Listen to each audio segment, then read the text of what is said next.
That was BC United's leader, Kevin Falcon, in an interview set to be aired this weekend on CTV's Question Period with Vassy Kapelos.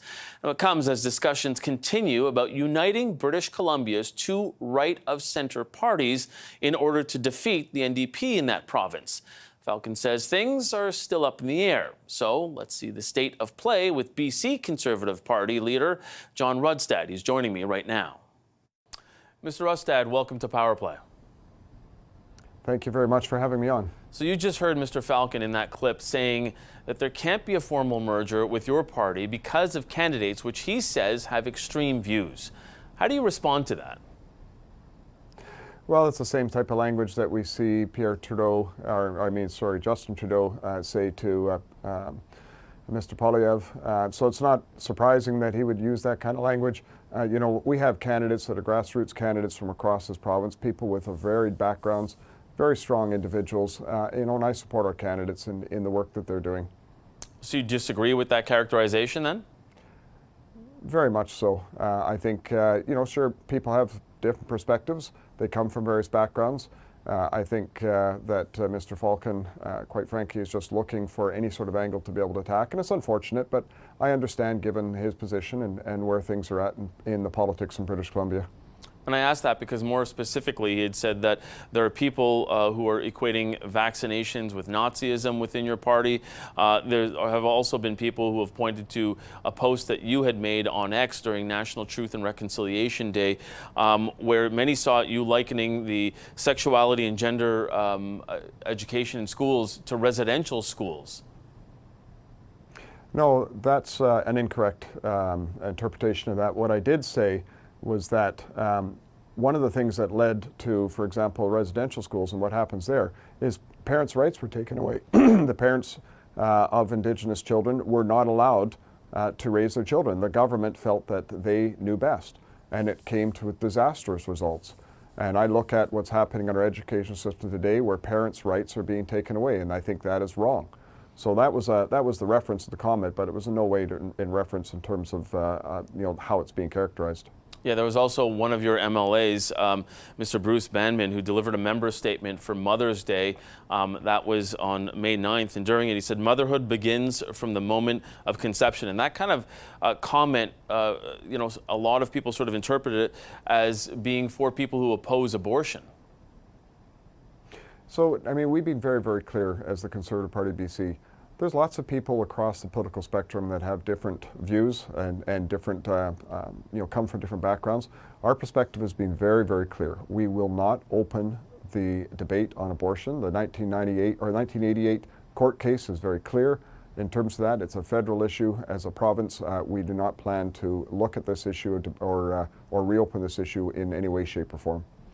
But still, that still doesn't really answer the question on the characterization of some of your MLAs or some of your candidates, as Mr. Falcon had put it. So, do you think that is hindering the talks right now? Well, Mr. Falcon seems to think that every individual across the province that runs needs to be singing from the same song sheet and needs to have the same values. We have 93 ridings around this province. It represents a very diverse type of backgrounds, type of province, type of issues. We're proud to have people from right across, whether it is, we've got people from Russia, we've got people from Israel, we've got people from Lebanon, we've got people from India, we've got people right across this province that represent a wide range of views. It is unrealistic to think that everybody should think the same way. What is important is what the party, the Conservative Party of British Columbia, is going to stand and act on. And as I said, issues, for example, like abortion is something that has been resolved. We will not reopen the debate on abortion. So where are the state of discussions right now with Mr. Falcon? Are you close to some sort of a deal, a merger, or at least some sort of an agreement in principle in terms of even running candidates in different ridings?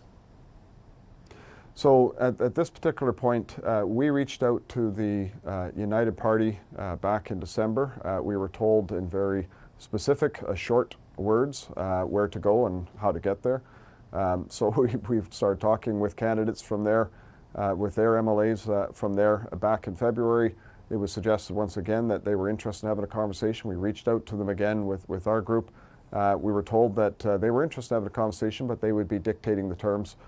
which is completely unrealistic, and it is very much out of touch with where the people in British Columbia are, particularly the people that are looking for change after 33 years, 16 years of BC Liberal and 17 years of NDP.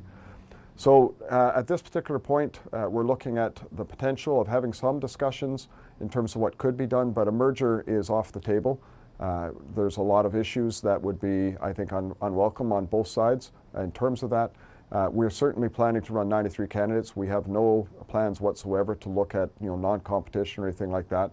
But as the old saying goes, as a political party, we're always looking to make the tent bigger.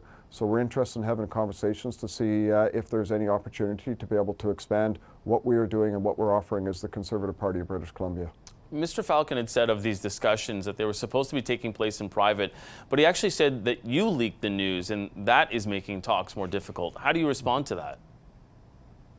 Well, the funny thing is, I have said very little about any of this. And I've only had to respond when Kevin Falcon has been out in the media. So, Kevin Falcon's going to characterize things the way he does and the way he wants to. My perspective is very simple. If a reporter comes and asks me a question because somebody else has raised it, I'm not going to lie. I'm going to be straight up and I'm going to be honest with people. That's who we are as the Conservative Party of British Columbia. That's what we want to do with the people of British Columbia. I'm not interested in any backroom deals. So if somebody asks me a question, I'm going to be straight up about it. Now, looking at your party in particular, the BC Conservatives, it continues to rise in the polls, but critics say that it's only because of name recognition with the federal Conservatives, which are very popular in your province right now. But those same people, those critics say, once the campaign starts, that lead could evaporate when they see what your party is really about. Are you worried about that? I'm not worried about that at all. We've done a significant polling looking at that very issue. Testing out the issues of BC Liberal or BC United and federal versus provincial, and none of the results, or all the results I should say, show that there's no difference. And it's interesting, I hear from feedback from federal MPs and federal candidates, particularly for the Conservative Party, and they're out knocking on doors in British Columbia, and they say what they're hearing at the door is that people are so thrilled and excited to finally have another choice, another option after 33 years in this province. And they have to say, well, we're running federally, and they always get this pause at the door and they say, well, we like Pierre too. So you're saying they like Pierre as well as you guys, not the other way around, that they're associating your party with the federal Conservatives and then by association going to park their vote with you? So, I think quite frankly what people in British Columbia are looking for is they really are looking for change. We have a crisis in just about everything that's going on in this province. It's a crisis in affordability, a crisis in healthcare. We've got a crisis in drugs. We've got a crisis in housing. We've got a crisis in crime. Our resource sector is in a crisis. Even our finances are in a crisis with the debt downgrades. People are sick and tired. They want hope. They want to be able to build a future in this province. They don't want to have to leave to be at British Columbia. And that's what we're presenting in British Columbia. And I think that's what's connecting with people across this province at a grassroots level. But Mr. Rustad, history is not exactly on your side. The BC Conservatives haven't elected an MLA in the last 50 years. You're right about that, but the Conservative Party of British Columbia is the oldest party in BC's history. It was first founded in 1903 and it governed for many years.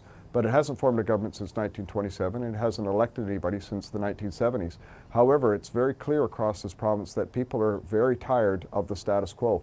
They're not interested in the chaos and the issues that are being presented by the NDP. And quite frankly, the Liberals, now called United Party, were part of creating the challenges and issues that we have today. People are looking for something different. They're looking for hope, and that's what we're delivering to people in British Columbia. To that end, we were talking yesterday on this very program with Premier Christy Clark, former Premier Christy Clark, who said it's only a lack of agreement between yourself and Mr. Falcon that is standing in the way of dethroning the NDP. Do you think that you're still the right person to lead this push to try and help work on that and ultimately achieve that goal, which a number of people are saying is the end goal here? So there's no question that we want to do everything we can to bring this reign of terror, if you want to call it that, of the NDP. The destructiveness that they have brought to British Columbia, to the business sector, to families, it's unparalleled, and it needs to come to a stop. It's just pure socialism, quite frankly, with an authoritarian overtone. And so, I'm open to all sort of discussions that are going to bring that to the end. But I have been working very hard over the last year, just over a year since I took on the leadership of the Conservative Party, building this party up, building this brand. And I have full intentions to be able to lead this into the election. I'm going to be straight up with people in terms of who we are and what we stand for. And at the end of the day, it's not about being conservative or liberal or NDP or Green. It's just about standing for what's right and fighting for the average everyday person. That seems to be what's connecting. It's what's bringing such great candidates together to be able to run. And like I say, I'm fully prepared to reach out to people within the United Party and offer them to come join our cause to help build up this province and create a real opportunity for people to be able to have a successful and prosperous future in British Columbia. Okay, just in closing, because we're running out of time, I just want to know, though, what does that look like? If you're willing to work with another party, but not a merger, and then you had just said you're willing to do whatever it takes to dethrone the NDP, but also saying that you want to stay at the helm of the BC Conservative Party. So it sounds like you're willing to have some talks to go against, to make sure that there's a united front against, some sort of a united front, if you don't mind me saying, against the BC NDP, but you're not really being clear on how you would join forces with another party or not. Well, at this particular point, I don't think there's really an option to join forces completely. However, there are elements, components within the United Party that I think could very easily work within our structure as the Conservative Party of British Columbia. Sorry, just to interrupt. I just want to hammer down on this. Does that mean that you are saying that you just want their candidates, or you want their ideas and their people?